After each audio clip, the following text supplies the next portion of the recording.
ప్రస్తుతం మనతో పాటు భారతీయ జనతా పార్టీ గిరిజన మోర్చా రాష్ట్ర అధ్యక్షులు ననావత్ రవి గారు ఉన్నారు. సో మొత్తానికి మీ ద్వారా గిరిజన మోర్చా యాక్టివేట్ అవుతుంది అంటారు. ఈ రాష్ట్ర ప్రభుత్వం కాంగ్రెస్ పార్టీ కావచ్చు, నాటి బీఆర్ఎస్ పార్టీ కావచ్చు, చేస్తున్నటువంటి మోసాలు ఏవైతే ఉన్నాయో వాటిని ఎండగడుతూ ఈరోజు గిరిజనులందరూ కూడా సంఘటితంగా ఉండేటువంటి ప్రయత్నం లేదు. బీజేపీలు మాట్లాడాలంటే మాటలు కోటలు దాటితే అది అందరికీ తెలిసిన విషయమే. జూబ్లీ హిల్స్ ఉప ఎన్నికల్లో బొక్కబోర్లో పడ్డాడు. అట్లీస్ట్ డిపాజిట్ కూడా రాని పరిస్థితి. జూబ్లీ హిల్స్ ఎన్నికల్లో మతపరమైనటువంటి రాజకీయాలు చేసింది ఈరోజు కాంగ్రెస్ కానీ బీఆర్ఎస్ కానీ. టోపీలు వేసుకొని ఎక్కడికక్కడ ప్రచారం చేసిన వాళ్ళు కాంగ్రెస్ అంటే ముస్లిం, ముస్లిం అంటే కాంగ్రెస్ అంటూ ప్రచారం చేసింది ఈరోజు కాంగ్రెస్ పార్టీ. అంత పెద్ద పార్టీ దాదాపు 22 రాష్ట్రాల్లో అధికారంలో ఉన్నటువంటి పార్టీకి 13,000 సర్పంచ్ అభ్యర్థులు కూడా లేరు అని అది గర్వంగా చెప్పుకుంటున్నారా, లేకపోతే వచ్చిన 1000 మందికి అదే చాలు అని చెప్పేసి బీజేపీ భావిస్తుంది? మేము పోటీ చేసినటువంటి 5,000 స్థానాలలో ఈరోజు 1000కి పైచిలకు స్థానాలు బీజేపీ అభ్యర్థులు కైవసం చేసుకున్నాయి. అంటే ఈరోజు మేము బీజేపీ పెరుగుతుందని అర్థం. దానికి టీఆర్ఎస్ పార్టీ, కాంగ్రెస్ పార్టీ 12,700 పైచిలు గ్రామ పంచాయతీలు పోటీ చేస్తే వాళ్ళు పట్టుమని 2,000 కూడా గెలవలేదు. ఈరోజు కాంగ్రెస్కి ఆల్టర్నేటివ్గా తెలంగాణలో బీజేపీ ఉంది. రేవంత్ రెడ్డి ఏదైనా బీఆర్ఎస్ విమర్శిస్తే దానికి రేవంత్ రెడ్డికి సపోర్ట్ చేస్తూ చాలా సందర్భాల్లో మీ ఆది నాయకత్వం రేవంత్ రెడ్డి ఎట్లయితే విమర్శలు చేస్తున్నారో అదే విధంగా విమర్శలు చేస్తున్నారు. అయితే ఇప్పుడు కాంగ్రెస్ బీజేపీ ఒకటేనా? రేవంత్ రెడ్డి వెనుక బీజేపీ ఉందా? కాంగ్రెస్, బీఆర్ఎస్, కాంగ్రెస్, ఎంఐఎం వీళ్ళందరూ కలిసి కాంగ్రెస్ ఇంకా ఇతరత్ర పార్టీలు కలిసి పొత్తులో పోటీ చేసినటువంటి పరిస్థితులు ఉన్నాయి. పొత్తులో ప్రభుత్వాలు ఫామ్ చేసిన ఇదే గ్రేటర్ హైదరాబాద్లో కూడా వాళ్ళ యొక్క మేయర్లను ఫామ్ చేసుకున్న పరిస్థితి చూసినాం. కానీ ఏ రోజైనా బీజేపీ బీఆర్ఎస్ కానీ బీజేపీ కాంగ్రెస్ కానీ కలిసి పోటీ చేసినటువంటి దాఖలాలు ఎప్పుడైనా ఉన్నాయా? మీరు చూస్తారా? సో అసలు మీకు కాంగ్రెస్ రేవంత్ రెడ్డి అంటే కాంగ్రెస్ అనట్లేదు, రేవంత్ రెడ్డికి మీకు సంబంధం? రేవంత్ రెడ్డి మా party candidate. Revanth Reddy Congress party. Revanth Reddy ముస్లింలకు సంబంధించినటువంటి కాంగ్రెస్ పార్టీ ముఖ్యమంత్రి. రేవంత్ రెడ్డిని గట్టెక్కడానికి బీజేపీ మేము గట్టెక్కించుకోవాలనుకుంటే మా పార్టీ అభ్యర్థులను గట్టెక్కించుకుంటాం. రేవంత్ రెడ్డిని దించడం కోసం నిత్యం మేము పోరాటం చేస్తాం. రేపు రానున్నటువంటి రోజుల్లో ఇదే రేవంత్ రెడ్డిని మరి ఫామ్ హౌస్ లో ఉన్నటువంటి కేసీఆర్ ని కూడా బొందబెట్టేటువంటిది భారతీయ జనతా పార్టీ కార్యకర్తలే, భారతీయ జనతా పార్టీ మాత్రమే రాష్ట్రంలో. నమస్తే రవి గారు. నమస్తే రాజు. సో వెల్కమ్ టు తెలంగాణ వెలుగు ఛానల్. సో మొత్తానికి అంటే మీరు స్టేట్ ప్రెసిడెంట్ అయిన తర్వాత చాలా సందర్భాలు అనుకున్నాం. మొత్తానికి ఈరోజు మన స్టూడియోలోకి రావడం అనేది జరిగింది. ఎట్లుందన్న అంటే మొన్నటి వరకు ప్రధాన కార్యదర్శి 2-3 సార్లు చేసి ఈరోజు ఏకంగా గిరిజన మోర్చా అధ్యక్షులు, అది కూడా జాతీయ పార్టీలో ఒక అధ్యక్ష పదవి అనేది is a not a joke. మొత్తానికి మీ కష్టానికి ఒక ప్రతిఫలం దొరికిందని చెప్పేసి అనుకోవచ్చా? ఖచ్చితంగా నేను భావిస్తాను. పార్టీకి, పార్టీ నాయకత్వానికి మరియు జాతీయ పార్టీకి, మరి ముఖ్యంగా మా రాష్ట్ర అధ్యక్షులు రామచంద్రరావు గారికి వారు నాపై ఎంతో నమ్మకంతో, నేను గతంలో 3 సార్లు రాష్ట్ర ప్రధాన కార్యదర్శిగా దాదాపు 10 సంవత్సరాలు కొనసాగినాను.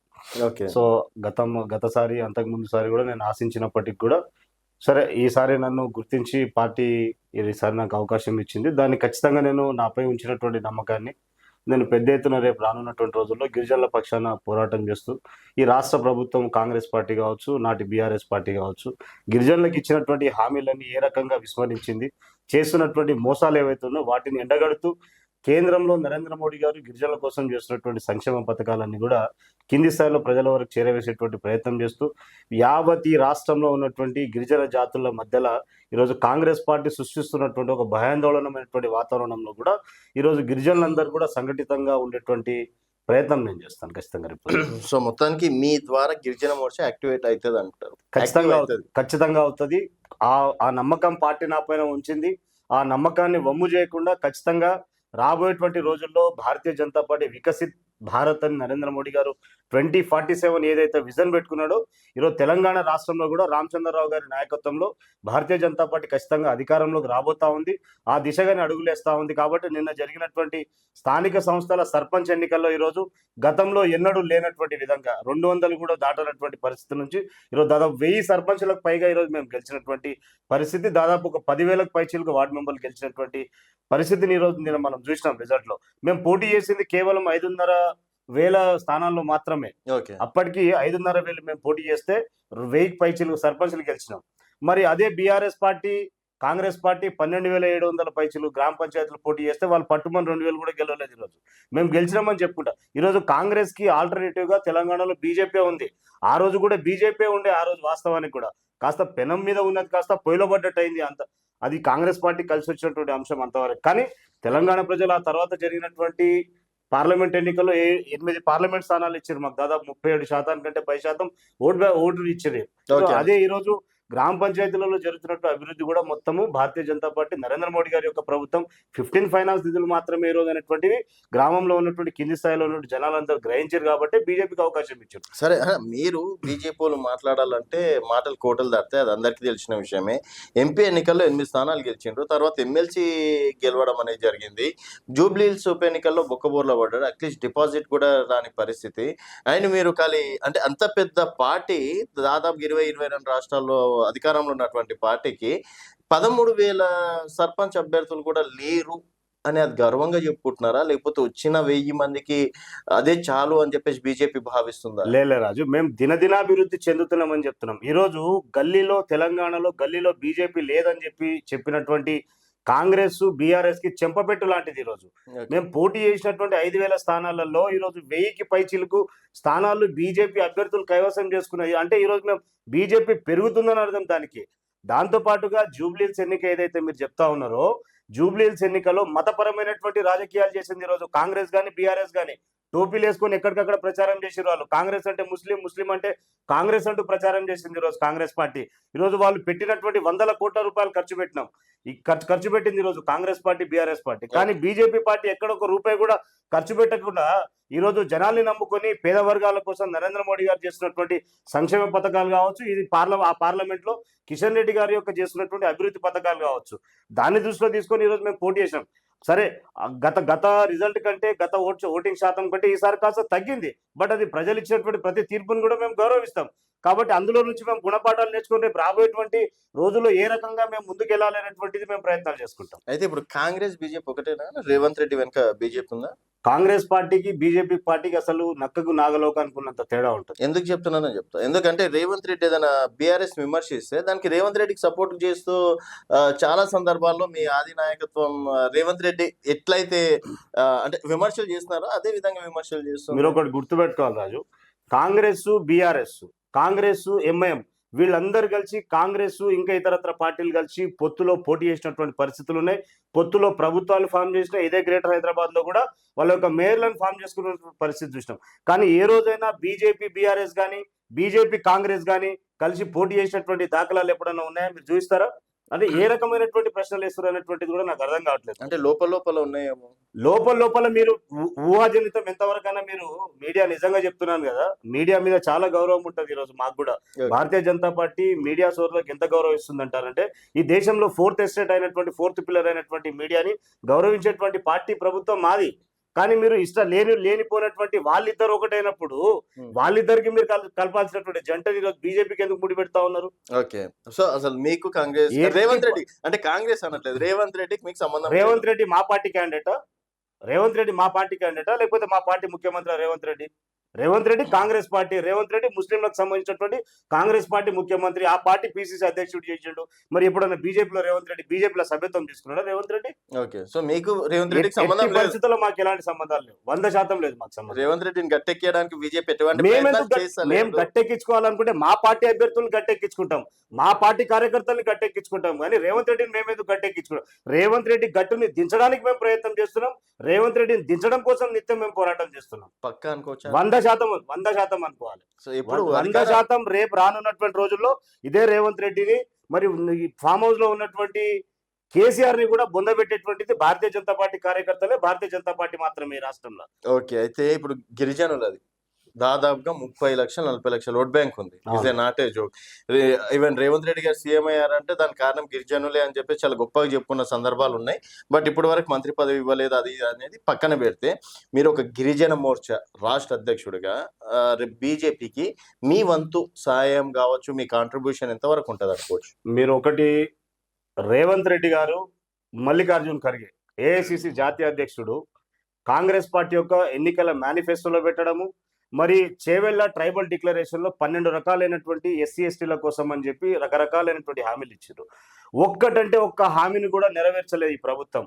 అది కాకుండా తెలంగాణ రాష్ట్రంలో ఉన్నటువంటి 4 కోట్ల మందికి ఈరోజు 6 గ్యారంటీలు 420 హామీల పేరు మీద ఈరోజు తప్పుడు తడకల మీద, తప్పుడు లెక్కల మీద, మోసపూరితమైనటువంటి హామీలు ఇచ్చి అధికారంలోకి వచ్చినటువంటి రేవంత్ రెడ్డి ఈరోజు పరిపాలన చాతగాక ప్రజాపాలన అంటున్నటువంటి రేవంత్ రెడ్డి ప్రజలకు నయావంచన గురి చేయడమే కాకుండా సరిపోతలేదని చెప్పి మరి పేదలైనటువంటి మా గిరిజనుల మీద, దళితుల మీద నిత్యం దాడి చేస్తున్నారు. దానికి నేను మీకు కొన్ని ఉదాహరణలు చెప్తాను. రేవంత్ రెడ్డి ముఖ్యమంత్రి అయిన వెంటనే ఆయన సొంత నియోజకవర్గమైనటువంటి కొడంగల్లో, ఆ యొక్క లగచర్లలో మా యొక్క బంజారా బిడ్డలు, గిరిజన బిడ్డలు, అమాయకమైనటువంటి బిడ్డల యొక్క పుట్టన పెట్టుకున్నాడు. వాళ్ళ యొక్క భూములు లాక్కునేటువంటి ప్రయత్నం చేసిండు. అక్కడ ఫార్మాసిటీ అంట అని చెప్పేసి ఆ భూములు లాక్కోవాలి, ఆ భూములన్నింటి కూడా ఏదో తను వ్యాపారం చేసుకోవాలని చెప్పి ప్రయత్నం చేస్తే దాన్ని భారతీయ జనతా పార్టీ దాన్ని ఖండించింది. ఇదే ఎస్టీ మోర్చా పక్షాన పోరాటం చేసినాము. మా ST commission member Hussain Naik గారిని అక్కడ తీసుకొచ్చినందుకే ఆ యొక్క లగచర్ల ఇష్యూ ఆగింది. కానీ ఆ రేవంత్ రెడ్డి ఆ రోజు మా యొక్క గిరిజనుల మీద దాడులు చేసి బేడీలేసి జైలుకు పంపించడం నీచమైనటువంటి చరిత్ర. అక్కడ సరిపోలేదంట అని చెప్పేసి ఈరోజు మా భారతీయ జనతా పార్టీ కార్యకర్తలైనటువంటి ఖమ్మం జిల్లాలో కావచ్చు, మరి దాంతోపాటు మహబాద్ జిల్లాలో ఒక మహిళా సోదరిమణి మీద దాడి చేయించేటువంటి ప్రయత్నం చేసిండు, దాడి చేయించిండు, తప్పుడు కేసులు బనాయించిండు. మరి అదే యూరియా, ఒకవైపు కేంద్ర ప్రభుత్వం యూరియా పూర్తి స్థాయిలో సఫిషియెంట్ గా ఉందంట అని చెప్పేసి పంపించిందని ఇదే ముఖ్యమంత్రి చెప్తాడు. మరి ఇదే ముఖ్యమంత్రి యూరియా మాకు అందట్లేదంట అని చెప్పేసి మిర్యాలగూడలో మా గిరిజన బిడ్డ పోరాటం చేస్తే మా గిరిజన బిడ్డ మీద కేసులు వేసి 14 రోజులు జైలుకు పంపిస్తారు. అంటే రేవంత్ రెడ్డి ఈరోజు గిరిజనుల పక్షాన ఏ రకంగా వ్యవహరిస్తున్నటువంటి తీరుని ఈరోజు తెలంగాణ ప్రజానికం అంతా చూస్తా ఉంది. పరిపాలన చేతగానటువంటి ముఖ్యమంత్రి రేవంత్ రెడ్డి గారు ఇచ్చినటువంటి హామీలన్నీ ఏమైపోయినాయి? ప్రతి తాండాకి, ప్రతి గూడానికి ఈరోజు రాజ్యాంగ నిర్మాత అయినటువంటి బాబాసాహెబ్ అంబేద్కర్ గారివి ఈ రాజ్యాంగం మీద ప్రమాణం చేసి అధికారంలోకి వచ్చినటువంటి రేవంత్ రెడ్డి మరి ఒక ప్రతి తాండాకి, గ్రామానికి, గూడానికి 25 లక్షల రూపాయలు అభివృద్ధి కోసం ఇస్తానన్నాడు. ఎక్కడిచ్చిండని చెప్పి అడుగుతా ఉన్నాను. అదే సమ్మక్క సారలమ్మ జాతర ఈరోజు రేపే నుండి జరగబోతా ఉంది. సమ్మక్క సారలమ్మ పేరు మీద ఈరోజు అభివృద్ధి కోసం అని చెప్పి నిధులు ఇస్తా అన్నాడు. ఏమైంది? ఎక్కడిచ్చిండు? అంటే నువ్వు ఎక్కడ పోతే అక్కడ దేవుళ్ళ మీద ఓట్లేస్తావు, మరి దేవుళ్ళందరినీ కూడా మైమరిపిచ్చేస్తావు, హిందువులందరినీ కూడా మోసం చేస్తావు. అంటే నీది ముస్లిం పార్టీ అంటే అని చెప్పి నిత్యం నువ్వే కదా చెప్తావు. అంటే రేవంత్ రెడ్డి అంటే ముస్లిం, ముస్లిం అంటే రేవంత్ రెడ్డి. కొండగట్టు పోయి అంజన మీద ఒట్టేస్తావు, యాదాద్రి పోయి లక్ష్మీనరసింహ స్వామి మీద ఒట్టేస్తావు, మరి తిరుపతి పోయి ఎంకన్న మీద ఒట్టేస్తావు, జోగులాంబ పోయి అమ్మవారి మీద ఒట్టేస్తావు. మరి ఈరోజు ఈ రాష్ట్రంలో ఉన్నటువంటి అందరినీ, అన్ని జాతులని, అన్ని వర్గాలను కూడా ఈరోజు మోసం చేస్తున్నాడు. మరి ప్రధానంగా గిరిజనులకు తీసుకుంటే ఈరోజు గిరిజనులకు ఇవ్వాల్సినటువంటి ఏ ఒక్క రకమైనటువంటి హామీని కూడా ఫుల్ఫిల్ చేయలేదు రేవంత్ రెడ్డి. కానీ ఇదే నరేంద్ర మోడీ గారు గిరిజనుల యొక్క అభివృద్ధి కోసం, గిరిజనులు అన్ని రంగాల్లో రాణించాలని చెప్పేసి ఈరోజు పీవీటీజీకి కూడా పెద్ద ఎత్తున ఈరోజు అభివృద్ధిలో ముందుకు లాగుతా ఉన్నటువంటి ప్రభుత్వం నరేంద్ర మోడీ గారి ఉదాహరణలు చెప్తాం మీకు కొన్ని. ఈరోజు మనకు సమ్మక్క సారక్క పేరు మీద రేవంత్ రెడ్డి మోసం చేసిండు. సమ్మక్క సారక్క పేర్ల మీద మా దేవి దేవతలను మోసం చేసిండు. కానీ అదే మా యొక్క నరేంద్ర మోడీ గారు భారతీయ జనతా పార్టీ ప్రభుత్వం ఈరోజు సమ్మక్క సారక్క పేరు మీద గిరిజన విశ్వవిద్యాలయాన్ని స్థాపించి అకాడమిక్ ఇయర్ కూడా స్టార్ట్ అయిన దాదాపు 900 కోట్ల రూపాయలు ఇచ్చింది. ఈరోజు ఇదే నరేంద్ర మోడీ గారి యొక్క ప్రభుత్వం ఈరోజు మరి అణగారిపోతా ఉన్నటువంటి నా యొక్క తెలంగాణ రాష్ట్రంలో ఉన్నటువంటి పీవీటీజీస్, నా చెంచు సామాజిక వర్గం కోసం అని చెప్పేసి జన్మన్ స్కీమ్ ద్వారా ఈ దేశవ్యాప్తంగా ఉన్నటువంటి గిరిజనుల అభివృద్ధికి, సామాజికంగా వాళ్ళ మౌలిక రంగాల్లో అన్ని రంగాల్లో అభివృద్ధి చెందాలని చెప్పి ఈరోజు 24,000 కోట్ల రూపాయలు కేటాయించిండు. మేము నిన్ననే భగవాన్ బిర్సా ముండా గారి జయంతిలో భాగంగా నేను చెంచుపేటలకు పోయి వచ్చిన మా రాష్ట్ర అధ్యక్షుని కూడా తీసుకొని పోయి అక్కడ ఉన్నటువంటి వాళ్ళందరికీ కూడా ప్రధాన ఈకో ఫ్రెండ్లీ హౌసెస్ ఈరోజు అక్కడ 270 మంది లబ్ధిదారులు ఉంటే 270 మంది లబ్ధిదారులకు ఈరోజు ఈకో ఫ్రెండ్లీ హౌసెస్ నిర్మాణం చేసి ఇచ్చినటువంటి ఘనత మాది. ఈ రోజు ఈ యొక్క తెలంగాణ రాష్ట్రంలో తీసుకుంటే, ఈ దేశవ్యాప్తంగా తీసుకుంటే ఈరోజు 83 కోట్ల మందికి పేదవాళ్ళ కోసం అని చెప్పేసి ప్రధానమంత్రి అన్న కళ్యాణ్ యోజన పథకం కింద మేము రేషన్ బియ్యం ఇస్తుంది. మేము ఓకే, ఏడు వరకు బాగానే ఉన్నాయి. ఎందుకంటే నరేంద్ర మోడీ గారి పథకాలు అందరికీ తెలిసిన విషయం. ఎందుకు జనాల లోపలికి తీసుకెళ్లడంలో ఏమైనా ఫెయిల్యూర్ అవుతున్నారా? ఏం ఫెయిల్ అవ్వట్లేదు. జనాల లోపల మేము విస్తృతంగా సంపర్క చేస్తూనే ఉన్నాం. ప్రతి రాష్ట్రంలో భారతీయ జనతా పార్టీ ఈ రోజు పశ్చిమ బెంగాల్ లాంటి రాష్ట్రాల్లో కూడా రేపు జెండా ఎగిరే అవకాశాలు ఉన్నట్టు కూడా వార్తలు వస్తున్నాయి. మరి తెలంగాణలో ఎందుకు? ఖచ్చితంగా తెలంగాణలో కూడా అధికారంలోకి వచ్చేది మేమే. ఒక్కసారి భారతీయ జనతా పార్టీ ఇదే అన్నారు, 2018లో ఇదే అన్నారు. ఖచ్చితంగా చెప్తా ఉన్నా, రాబోయేటువంటి రోజుల్లో తెలంగాణ రాష్ట్రంలో ఎగిరేది కాషాయం జెండానే. భారతీయ జనతా పార్టీ అధికారంలోకి వస్తే ఒక్కసారి బీజేపీ అధికారంలోకి వచ్చిన తర్వాత ఎప్పుడు మీరు పొమ్మన్నా పోదు, మీరు పొగబెట్టినా పోదు, తెలంగాణ ప్రజలు ఆ రకంగా ఆదరిస్తారు భారతీయ జనతా ఎప్పుడు పార్టీ. అది ఎంతో రేపు మంది రానున్నటువంటి ఎంతో మంది ఎన్నికల్లో కార్యకర్తల కళ అన్నది. రాజు, మీరు నిన్న సర్పంచ్ ఎన్నికలు చూసిర్రు, నిన్న జరిగినటువంటి పార్లమెంట్ ఎన్నికలు చూసిర్రు, మొన్న జరిగినటువంటి 3 శాసన మండలి ఎన్నికలు చూసిర్రు. మరి నిన్న అదే అసెంబ్లీలో కూడా మా యొక్క ఓట్ షేర్ ఎంత వచ్చింది, మాకు 8 మంది ఎమ్మెల్యేలను ఇచ్చారు ఇక్కడ తెలంగాణ ప్రజలు. ఈ రోజు తెలంగాణ ప్రజలు ఆదరిస్తా ఉన్నారు మమ్మల్ని, చీదరిస్తలేరు కదా. ఈ రోజు బీఆర్ఎస్ పార్టీ చీదరించినట్టు, లేకపోతే 100 రోజుల్లో ఇచ్చినటువంటి అన్ని హామీలు నేను పూర్తి చేస్తానంట అని చెప్పినటువంటి, అమలు చేస్తానన్నటువంటి రేవంత్ రెడ్డిని చీదరిస్తలేరు కదా. రేవంత్ రెడ్డి అధికారంలోకి వచ్చిన తర్వాత ఆదరిస్తుంది మమ్మల్ని. రేపు జరగబోయేటువంటి లోకల్ బాడీ యొక్క మున్సిపల్ కార్పొరేషన్ ఎన్నికల్లో కూడా మీరు చూస్తారు. రేపు 13వ తారీఖు వెలువడేటువంటి రిజల్ట్ లో 11 నోటిఫికేషన్ వచ్చింది ఇప్పటికే. రేపు 11వ తారీఖు రోజు ఎన్నికలు జరగబోతా ఉన్నాయి, రేపటి నామినేషన్స్ ఉన్నాయి. చూస్తారు మీరు రేపు పొద్దున కూడా భారతీయ జనతా పార్టీకి 100% నమ్మకం ఉంది. ఈ రోజు కింది స్థాయిలో గ్రామీణ ప్రాంతాల్లో మున్సిపాలిటీస్ కి ఈ రోజు ప్రధానమంత్రి గారు చేస్తున్నటువంటి సంక్షేమాలే ఉన్నాయి. కొన్ని చోట్ల అభ్యర్థులు భయపడుతున్నా, ఏడ గెలుస్తామా లేదా, రేపు పెట్టి 1 లక్షనో 2 లక్షలో 10 రూపాయలు 20 రూపాయలు ఏడబోతాయని చెప్పేసి ఇదంతా ప్రొపగాండా క్రియేట్ చేస్తుంది అపోజిషన్ పార్టీస్, బీఆర్ఎస్, కాంగ్రెస్, కొన్ని మీడియాలు. అసలు సరే, ఇప్పుడు ఉన్నటువంటి మున్సిపల్ లో పోటీ చేయడానికి అభ్యర్థులు ఉన్నారు 100%. 3000 వార్డులలో 116 మున్సిపాలిటీస్ లో 7 కార్పొరేషన్లలో మా దగ్గర ఇప్పటికే మా భారతీయ జనతా పార్టీ రాష్ట్ర అధ్యక్షులు ఇప్పటికే సమావేశాలైనాయి. ఒక్కొక్క వార్డు నుంచి 6 మంది పేర్లు వచ్చినాయి. ఓకే, 6 మంది పేర్లు జిల్లా స్థాయిలో వచ్చిన తర్వాత అక్కడ నుంచి 3 పేర్లు ఫైనల్ చేసి రాష్ట్ర పార్టీకి పంపిస్తారు. భారతీయ జనతా పార్టీ 100% పంపిస్తారు. ఈ రోజు మా భారతీయ జనతా పార్టీ యొక్క కార్యకర్తల బలం ఎంత అనుకుంటున్నారు మీరు? ఈ తెలంగాణ రాష్ట్రంలో 42 లక్షల మంది మా యొక్క సభ్యత్వం ఉంది ఈ రోజు రాష్ట్రంలో. అంటున్నా 42 లక్షల మంది సభ్యత్వం ఉంది మా భారతీయ జనతా పార్టీ కార్యకర్తలు రాష్ట్రంలో. తొందరలో అయితే అధికారంలో కార్యకర్తల కళ నెరవేరుతుంది. అయితే 100% కార్యకర్తల యొక్క ఎన్నిక, కార్యకర్తల్ని గెలిపించుకోవడమే లక్ష్యంగా ఈరోజు భారతీయ జనతా పార్టీ రాష్ట్ర నాయకత్వం కావచ్చు, కేంద్ర నాయకత్వం కావచ్చు. ఈరోజు అందుకోసం ఈరోజు కేంద్రంలో మాజీ రాజస్థాన్ అధ్యక్షుడిని, మరి మన యొక్క మహారాష్ట్ర నుంచి కావచ్చు, ఈ రోజు పెద్దవాళ్ళందరినీ కూడా ఇన్ఛార్జ్ గా నియమించారు. ఈ రోజు నిన్నంటే చూసినాం మనము. ఈరోజు మన పక్కన ఉన్నటువంటి మహారాష్ట్రలో గెలిచినాం, మరి త్రివేంద్రంలో గెలిచినాం. వాటన్నిటి కూడా రెఫరెండంగా తీసుకుంటాం. మేము దేశవ్యాప్తంగా గెలుస్తూ వస్తా ఉన్నాం. తెలంగాణలో కూడా స్థానిక సంస్థల ఎన్నికలు, మున్సిపల్ కార్పొరేషన్ లో భారతీయ జనతా పార్టీ అభ్యర్థులు ఖచ్చితంగా జెండా ఎగరేస్తారు. అయితే ఇప్పుడు అక్కడ చూస్తే నవీన్ గారు జాతీయ అధ్యక్షుడు, ఇక్కడ చూస్తే రామచంద్రరావు గారు కావచ్చు, మీదంతా ఒక టీం. ఈ రామచంద్రరావు గారి టీం ఇండియాకి వరల్డ్ కప్ తెచ్చినట్టు ఇక్కడ రేపు మున్సిపల్ ఎలక్షన్ లో కావచ్చు, రాబోయే ఎన్నికల్లో డెఫినెట్ గా గెలుపుని తీసుకొస్తుందా? ఖచ్చితంగా తీసుకురావడమే మా లక్ష్యంగా పనిచేస్తా ఉన్నాం. ఖచ్చితంగా తీసుకొస్తామని చెప్పి ఆశిస్తా ఉన్నాం. తెలంగాణ ప్రజలు మమ్మల్ని ఆదరిస్తా ఉన్నారు, కింది స్థాయిలో మమ్మల్ని ఆదరిస్తా ఉన్నారు. తెలంగాణ ప్రజలే ఈరోజు రోజు వందలాది మంది ఈరోజు చేరికలు చేస్తా ఉన్నారు. ఈరోజు మా రాష్ట్ర అధ్యక్షుడు కార్యాలయంలో మీరు వచ్చి చూడొచ్చు రేపు పొద్దున మా కార్యాలయానికి ఏ రకంగా ఈరోజు మా కార్యకర్తలు కింది స్థాయిలో పోరాటాలు చేస్తా ఉన్నారు. మీరు చూసుకోవచ్చు రాజు, ఇప్పుడు మున్సిపాలిటీకి సంబంధించిన ఇన్ఛార్జీలను మేము నియమించి 10 రోజులైంది అంటున్నా. బీఆర్ఎస్ పార్టీ వాళ్ళకి ఇన్ఛార్జీలు గతి లేరు. నిన్నగాక మొన్న అనౌన్స్ చేసి వాళ్ళు కాంగ్రెస్ పార్టీకి ఇన్ఛార్జీలు గతి లేరు. ఈ రోజు వాళ్ళకి అధికారంలో ఉన్నప్పటికీ కూడా ఈ రోజు ఇన్ఛార్జీలను క్రియేట్ చేసినాం, గ్రౌండ్ లో పనిచేస్తా ఉన్నాం. అభ్యర్థులు ఈ రోజు వేటలో ఉన్నాం. మేము మా యొక్క అభ్యర్థులందరినీ కూడా మేము ఫిల్టర్ చేస్తా ఉన్నాం. ఈ రోజు రేపు పొద్దు నుంచి నామినేషన్ స్టార్ట్ అవుతుంది. గ్రూప్ రాజకీయాలు ఏమైనా ఉన్నాయి? అస్సలేదు. మా పార్టీ అంటే ఒకటే పార్టీ, మాది ఒకటే విధానం, ఏక్ దేశ్ ఏక్ విధానం అనేటువంటిది నినాదం తీసుకొచ్చింది భారతీయ జనతా పార్టీ. ఎందుకంటే అరూర్ రమేష్ లాంటి వాళ్ళు కూడా అంత పెద్ద లీడర్లు వచ్చినట్టే వచ్చి అట్లా వెళ్ళిపోతే, కొంతమంది అరూర్ రమేష్ లాంటి నాయకులు కావచ్చు, కొంతమంది అన్ని రాజకీయ పార్టీలు, నాట్ ఓన్లీ బీజేపీ, ఒక 25 to 30% లీడర్స్ అటు ఇటు షఫ్లింగ్ అవుతారు, జంపింగ్ జపాంగ్ అనేటువంటి లీడర్లు చాలా మంది వస్తూ ఉంటారు. అవకాశవాదులు అంటారు. ఆరూర్ రమేష్ కి బీజేపీకి రాగానే మేము అవకాశం ఇచ్చినామయ్యా లేదా, మరి ఏం తక్కువ చేసినామంట అని చెప్పేసి అతనికి ఈ రోజు పార్టీ మారాల్సిన పరిస్థితి వచ్చింది. ఆయన చెప్పుకోవాలి దానికి సమాధానం. బీజేపీకి గ్రూప్ రాజకీయ, మా పార్టీ ప్రెసిడెన్షియల్ రూల్ పార్టీ, గుర్తుపెట్టుకోవాలి. అంటే గారి వర్గము, ఈటెల గారి వర్గము, అరవింద్ గారి వర్గము, అట్లాంటి వర్గాలు ఏమన్నా ఉన్నాయా? ఎక్కడన్నా మీరు మా పార్టీ బైలాస్ లో గానీ, మా పార్టీ యొక్క సిద్ధాంతంలో గానీ, మా పార్టీ సమావేశాల్లో గానీ, పోనీ మా పార్టీ నాయకులు లేకపోతే మా పార్టీ అధ్యక్షులు గానీ, మా రాష్ట్ర అధ్యక్షులు, జాతీయ అధ్యక్షులు ఎక్కడన్నా చెప్పిరా మా దాంట్లో వర్గాలు ఉంటాయని చెప్పి? వర్గపోరు అనేటువంటివి భారతీయ జనతా పార్టీలో ఎప్పటికి ఉండవు. మాకు ఉన్నటువంటి ఒకే నినాదము, భారతదేశం మొదలు మాకు ఫస్ట్ మాకు దేశం కావాలి, తర్వాత పార్టీ కావాలి, ఆ తర్వాత వ్యక్తిత్వం కావాలనుకున్నట్టున్నాం. మా యొక్క లక్ష్యము, మా యొక్క గ్రూప్ ఏంటంటే వర్గపోరు ఏంటంటే అంత్యోదయం అనేటువంటి సిద్ధాంతాన్ని బయటికి తీసుకురావాలి. వరుసలో చిట్ట చివర ఉన్నటువంటి వ్యక్తిని కూడా ప్రభుత్వం యొక్క సంక్షేమం అందాలనేటువంటి గ్రూప్ మాత్రమే ఉంటుంది తప్ప మాకు రాజకీయపరమైనటువంటి మా పార్టీలో అంతర్గతమైనటువంటి విభేదాలు ఉండవనేటువంటి విషయాన్ని నేను కరాఖండ్గా చెప్తాను. ఇప్పుడు గిరిజన మోర్చా విషయంలో మీరు రాష్ట్ర అధ్యక్షుడైన తర్వాత ఏమైనా మార్పులు చేర్పులు జరిగినాయి? అంటే ఐ మీన్ గిరిజనుల ఓట్ బ్యాంక్ కావచ్చు, గిరిజనులు ఎక్కువ భారతీయ జనతా పార్టీకి ఆకర్షితులు అవ్వడం కావచ్చు, అట్లాంటివి ఏమన్నా? నేను గిరిజన మోర్చా రాష్ట్ర అధ్యక్షునిగా బాధ్యతలు తీసుకున్న తర్వాత చాలా మంది పార్టీలో చేరడం జరిగింది.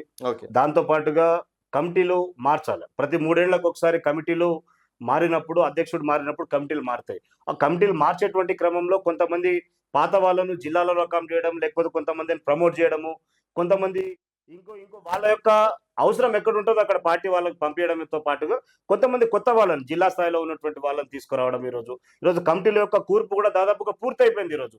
ఇప్పటికే నేను నివేదిక ఈరోజు రాష్ట్ర పార్టీకి ఇచ్చేస్తాను. సో 1-2 రోజుల్లో కమిటీ కూడా పూర్తి స్థాయిలో ఈరోజు వెలువడేటువంటి అవకాశాలు ఉన్నాయి. సో దాని తర్వాత ఈరోజు నేను అధ్యక్షుడు అయిన తర్వాత ఇదే తెలంగాణ రాష్ట్రంలోని ఇదే ముఖ్యమంత్రి రేవంత్ రెడ్డి ఇలాకా అయినటువంటి కొడంగల్ నియోజకవర్గం, ఉమ్మడి పాలమూరు జిల్లాలోని ఈరోజు నారాయణపేట జిల్లాల ఈరోజు అక్కడ ఉన్నటువంటి పాత్లావత్తు మన యొక్క గిరిజన సోదరుడు ఉండే ఒక సోదరుడు 17 పేజీలకు సంబంధించినటువంటి ఆత్మహత్య పత్రాన్ని రాసి తను చచ్చిపోతానంట అని చెప్పేసి వెళ్ళిపోయింది బయటికి. రేవంత్ రెడ్డి యొక్క సోదరుడు కొండలరెడ్డి, తిరుపతి రెడ్డి వాళ్ళ యొక్క అరాచకం, కొంతమంది అక్కడ ఉన్నటువంటి వీళ్ళ యొక్క తొత్తుల యొక్క అరాచకం వల్ల దానిపైన పోరాటం చేసింది భారతీయ జనతా పార్టీ.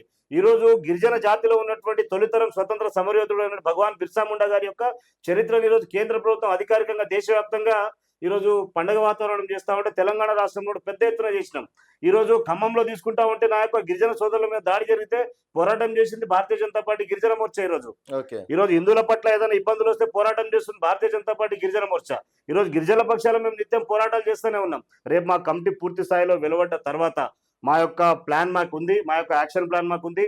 మేము ప్రతి ఎవ్రీ 3 months ఒకసారి జాబ్ క్యాలెండర్ అనేటువంటి ప్రిపేర్ చేసి పెట్టుకున్నాం. ఇప్పటికే రేపు ఈ యొక్క 2-3 రోజుల్లో కమిటీ వెలువడ్డ తర్వాత యాక్షన్ ప్లాన్ ఏ విధంగా ఉండబోతుంది అన్నట్టు మీరు చూస్తారు రేపు. ఎందుకంటే దాదాపుగా మీరు 5-6 సార్లు అంటే కమిటీలు వస్తా ఉన్నాయి. బట్ రవి అనే పేరు మాత్రం పక్కనే అదేదో స్టాంప్ పేపర్ ముద్రించినట్టు అట్లా ఉంటాయి. లేకర్ అధ్యక్ష పదవి వచ్చినందుకు ననవత్ రవి మార్క్ డెఫినెట్ గా చూడబోవచ్చు. ఖచ్చితంగా మీకు ఒక ఉదాహరణ చెప్తా. ఈరోజు మున్సిపల్ కార్పొరేషన్ ఎన్నికలకి నోటిఫికేషన్ ఈరోజు వచ్చింది. నేను నిన్ననే మున్సిపాలిటీకి సంబంధించి కార్పొరేషన్ సంబంధించి ఈరోజు 185 ట్రైబల్ వార్డ్స్ ఉన్నాయి. ఈరోజు రిజర్వ్డ్ వార్డ్స్ 5 మున్సిపాలిటీలు ఉన్నాయి, ఒక కార్పొరేషన్ ఉంది. ఈరోజు గిరిజనులకి ఈరోజు ఈ యొక్క రాష్ట్రము ఈ యొక్క ముఖ్యమంత్రి రేవంత్ రెడ్డి గారు గిరిజనులకి ఈరోజు అన్యాయం చేసినప్పటికీ కూడా ఈరోజు కేటాయించినటువంటి స్థానాల్లో గెలిపే లక్ష్యంగా నిన్న కమిటీ అనౌన్స్ చేసిన, మరి ఈ రోజే వర్క్ షాప్ కూడా పూర్తి చేసుకున్న. ఈరోజు దాదాపు 100 మందితోని మా కార్యకర్తలు ఈరోజు అన్ని వార్డులకు కూడా ఇన్ఛార్జ్లను వేసిన వాళ్ళతో ఈరోజు వర్క్ షాప్ కూడా అయిపోయింది. రేపు పొద్దున్న నుంచి కార్యక్షేత్రంలో కూడా మా కార్యకర్తలు వెళ్ళిపోతారు. రేపు మెజార్టీగా గిరిజన ప్రాంతాలలో, గిరిజన అత్యధికంగా ఉన్నటువంటి ప్రాంతాలలో భారతీయ జనతా పార్టీ అభ్యర్థుల్ని గెలిపించి ఈరోజు నా మార్క్ ఎంతో క్రియేట్ చేసి చూపించడానికి ప్రయత్నం చేస్తా ఉన్నాను. ఖచ్చితంగా ఛాలెంజింగ్ గానే పోతా ఉన్నా. ఎలక్షన్ తర్వాత మళ్ళీ ఖచ్చితంగా కలుస్తా. 13వ తారీఖు తర్వాత ఖచ్చితంగా కలుద్దాం. మీరు రండి, లేకపోతే ఆఫీస్ కన్నా రండి. ఆ రోజు కూడా నేను మాట్లాడతాను మీకు. ఆ రోజు నా యొక్క మార్క్ ఏంది అనేటువంటి కూడా నేను చెప్తాను. సో రవినాయక్ మార్క్ ఉంటది, ఖచ్చితంగా ఉంటుంది, కాన్ఫిడెన్స్ అయితే ఖచ్చితంగా ఉంటది. నా పోరాటం అదే రకంగా ఉంటుంది. రేపు పొద్దున నేను ఒక వ్యక్తికి భయపడేటువంటి వ్యక్తికి కాదు, నేను వ్యవస్థకు పనిచేసేటువంటి వ్యక్తిని, ఆర్గనైజేషన్ పనిచేసేటువంటి వ్యక్తిని, పార్టీ ఐడియాలజీలో పనిచేసేటువంటి వ్యక్తి, పార్టీ నియమ నిబంధనలు లోబడి పనిచేసేటువంటి వ్యక్తిని, మా పార్టీ అగ్రనాయకులతో సూచించిన మేరకు నేను పనిచేసేటువంటి వ్యక్తిని. సో మా కార్యకర్తల కోసం, మా గిరిజనుల కోసం పోరాటం చేసేటువంటి వ్యక్తిని. కాబట్టి ఖచ్చితంగా నా మార్కు చూపించేటువంటి ప్రయత్నంలో 100% సక్సెస్ అవుతాను. ఓకే సార్, మీ భారతీయ జనతా పార్టీ ఆధ్వర్యంలో మీ గిరిజన మోర్చా వల్ల రేపు ఛాలెంజ్ అయితే విసిరారు. 13వ తారీఖు మళ్ళీ కలిసే ప్రయత్నం చేద్దామన్నా. థ్యాంక్ యూ రాజు. గిరిజన మోర్చా రాష్ట్ర అధ్యక్షులు ననవత్ రవి గారితో స్పెషల్ చిట్చాట్. మరొక మళ్ళీ కలుద్దాం. చూస్తూనే ఉండండి తెలంగాణ వెలుగు.